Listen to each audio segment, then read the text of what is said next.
මොකද බං උඹ මෙද්දේ පාන්දර ඇලේට හැගෙන ඈ ඊයර ඇන්නිහරක් මාසක් කෑවද?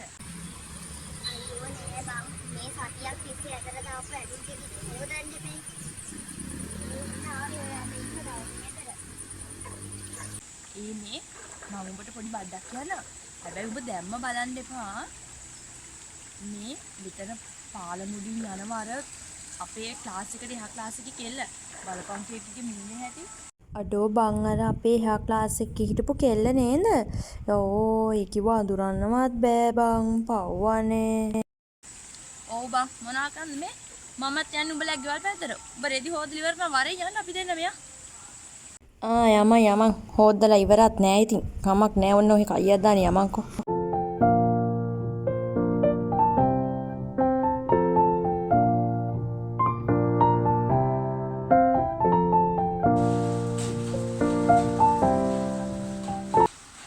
අක්කේ මම මේ ආවේ මේ මට හරියන ගවුමක් තියනවාද බලන්න. අනේ නංගි ඔයාගේ සයිස් ගවුම් එහෙමනම් අපි ගාව නෑනේ. ඉතින් අර කළු පාට ගවුමක් තියෙන්නේ අතන. ඒ ගවුම ගාන නම් අක්කේ මට ඇති. අනේ නංගි අපි හැමදේම ඔක්කොමලටම අදින්න දෙන්නේ නැහැ. මොකද ඉතින් අර එක එකයි තියෙන දෙඩේ නම්බෝ වෙනවනේ. හරි අක්කේ එහෙනම් කමක් නෑ. සෝරි අක්කේ කරදරයක් වුණා නම් මං ගිහින් එන්න.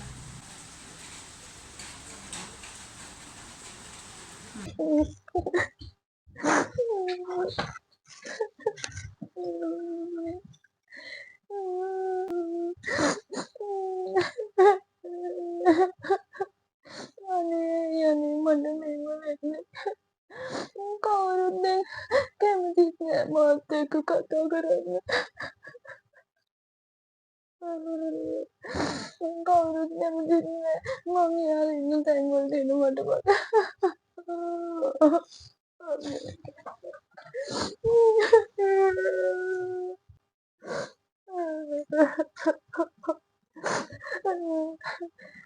අනේ මේකේ ලස්සන මූණක් නේද? මට මේ වගේ දෙයක් උනේ.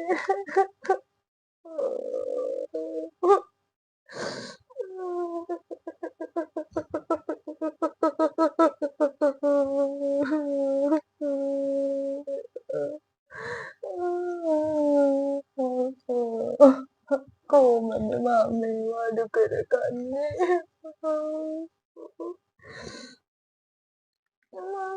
මොකද කරන්නේ මම? දුව ඇයි ඔය අඬන්නේ? අනේ අම්මා.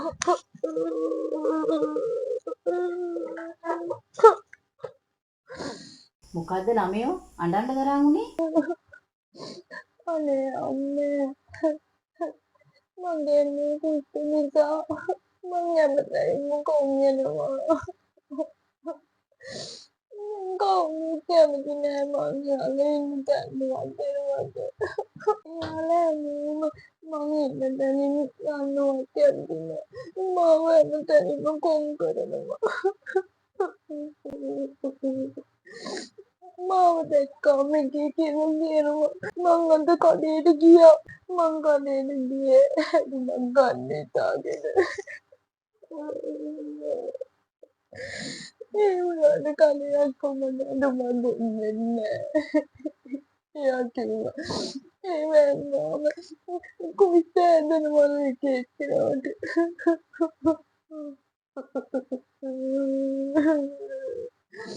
ඒ අම්මා මේ මිනිස්සේ තවත් මිනිස්සුන්ගේ ලෙඩකට එම කරන්නේ. දරුවෝ ගියාත්මේ කරපු පව්පින් අනුව ඒ වගේ දේවල් අපිට සිද්ධ වෙනවා. අපි ඒ වගේ දේවල් වලට මුහුණ දෙන්න පුරුදු වෙන්න ඕන. දැන් අඬන්නේ නැතුව නිදා ගන්න. හරි අම්මා. අම්මා යන්න මං නිදා ගන්නවා.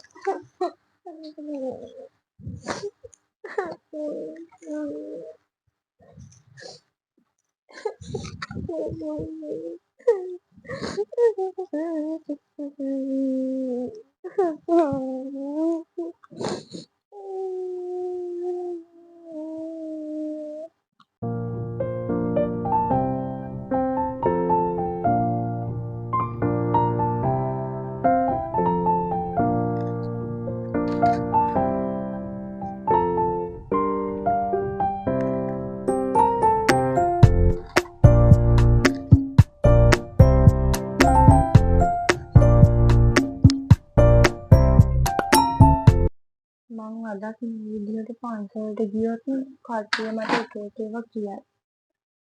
ඒක නිසා මම මාස්ක් එකක්වත් දාගෙන ගියොත් හොඳයි. මාස්ක් එකක් මට නම් මාස්ක් තියෙනවා ඕනේ. නැද්ද මාස්ක් එකක්?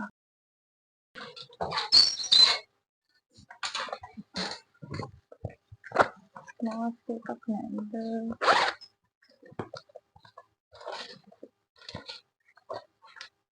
මාස්ක් එකක් නෑනේ. එහෙම වුණොත් පන්සල් නම් කඩෙන් කඩලා යනවා. කඩේ එක්කෙනා ඉතින් කොහොමද දන්නවනේ. නැත්තම් පන්සලට පිට මිනිස්සුන් එන්නේ ඒ මිනිස්සු දැකලා මට හිනා වෙයි.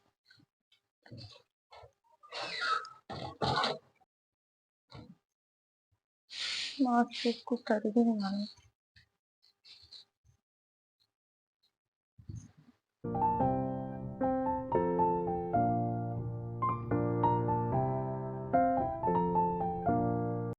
අනේ බුදුහාමුදුරුවනේ එන්නා වූ පින් බලෙන් මගේ මේ තියෙන කුෂ්ඨ රෝගය දුරු වේවා.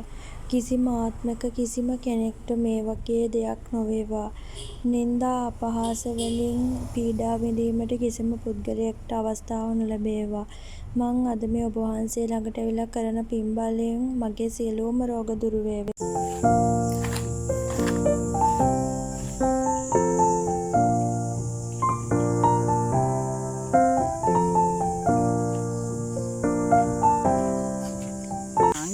මොකද කරන්නේ? අනේ අක්කේ කොහෙද ඔයා මේ ගියේ? මම මේ මිදුල අතු ගෑවානේ.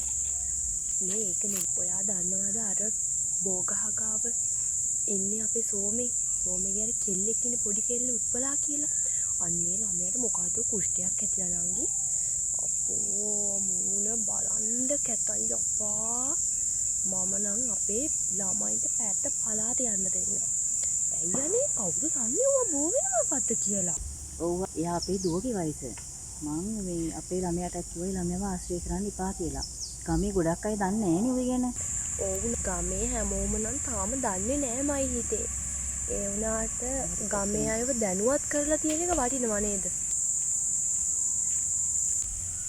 නංගියේ අර මේ සුදු පාට සායත් නම් ඉන්නේ උත්පලා කෙල්ල නේද?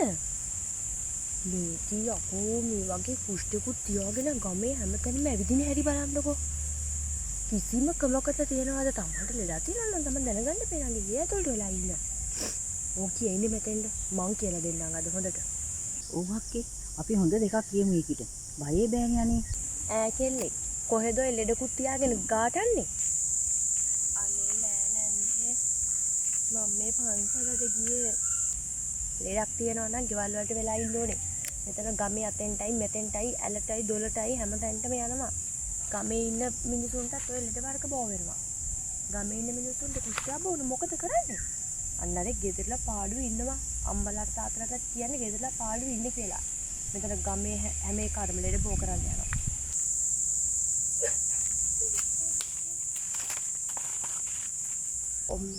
දැන් හොඳයි නංගි. දැන්වත් උන් පාඩමක් ඉගෙන ගන්න නැත. ඔව් අක්කේ මං එහෙනම් ගිහිල්ලා එන්නම්.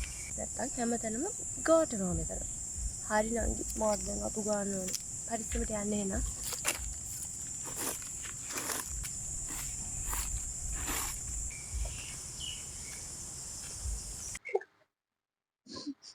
හැමදාම කොහෙද අපි කියලා හිතන දෙන මොකක් කර දෙයක් වෙනවා.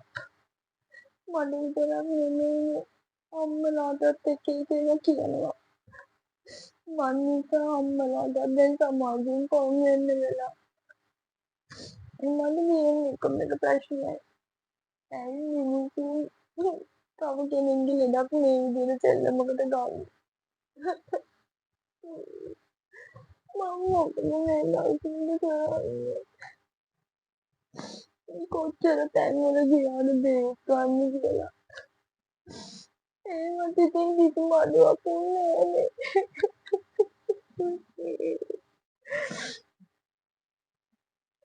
මම මේකෙන් මොකක් හරි විසඳුමක් කරන්න ඕනේ. නැත්තම් මං නිසා අම්මලා පව්. මොකද මං කරන්නේ?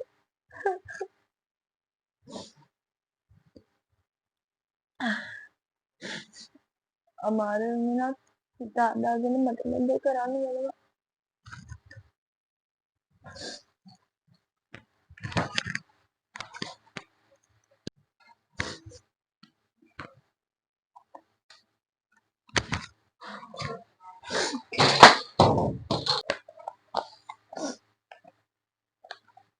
ආදරණීය අම්මා වෙත. අම්මේ මම මගේ ලෙඩේට විසඳුමක් ගත්තා. මම තීරණය කරා මේ ගෙදරින් යන්න. මොකද මම නිසා මගේ අම්මා තාත්තා ඔයාලා හැමෝම ගමේ මිනිස්සුන්ගෙන් ගොඩාක් කතා අහනවා.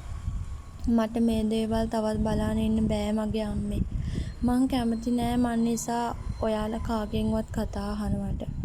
මම කොහොම හරි කොහේ හරි ගිහින් තනියම ජීවත් වෙන්නම්.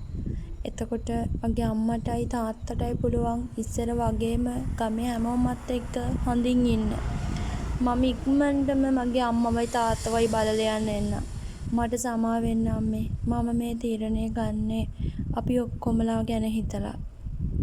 මං කැමති නෑ මගේ අම්මයි තාත්තයි කාගෙන්වත් නින්දා අපහාස ලබනවට. මම යනවා අම්මේ. මට සමා වෙන්න. මම ඉක්මනටම ඔය දෙන්නව බලලා යන්න එන්නම්.